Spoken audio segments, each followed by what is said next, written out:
আমার রান্নাঘরে নতুন অতিথি এলো। চিনি মিলে আর আমি মিলে রান্না করব। চিনিকে আচ্ছা বলে দিচ্ছি, চিনি আমার 2.5 বছরের ভাইজি। ওর নাম অনেক, কিন্তু আমরা চিনি বলি। দাঁড়াও, চিনিকে ডাকি। চিনিয়া, ও চিনিয়া, কি করছিস? কোথায় গেলি? আয়।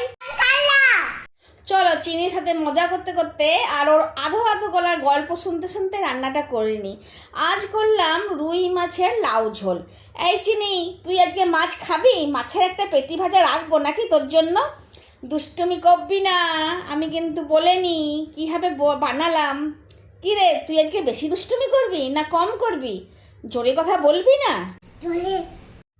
ঠিক আছে, দাঁড়া, আমি চট করে বলে দিই যে আমি রান্নাটা কীভাবে করলাম। প্রথমেই রুই মাছগুলো ভেজে তুলে নিলাম আর ওই তেলে পেঁয়াজ ভেজে নিলাম। তারপর লাউগুলো একটু বড় বড় সাইজে কেটে কাঁচা দিয়ে ভেজে নিলাম। ওপর থেকে দিয়ে দিলাম ধনে জিরে গুঁড়ো, হলুদ গুঁড়ো, পরিমাণ মতো নুন, চিনি। নেড়ে চেড়ে জল ঢেলে লাউ সেদ্ধ হতে দিলাম। লাউ ভালো করে যদি সেদ্ধ না হয় তাহলে আবার একটু জল দিয়ে লাউটিকে সেদ্ধ করে নাও। লাউ সেদ্ধ হয়ে এলে ভাজা মাছ দিয়ে ভালোভাবে ফুটিয়ে নামিয়ে নাও। হালকা গরমে গরম ভাতে লাউ মাছ খেতে দুর্দান্ত লাগলো, আর এর স্বাদ নাও ভরপুর।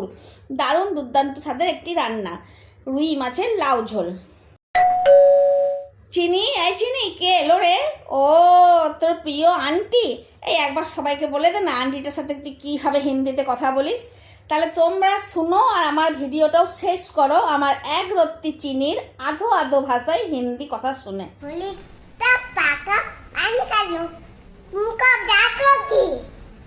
লাগলে সাবস্ক্রাইব করবে। ধন্যবাদ।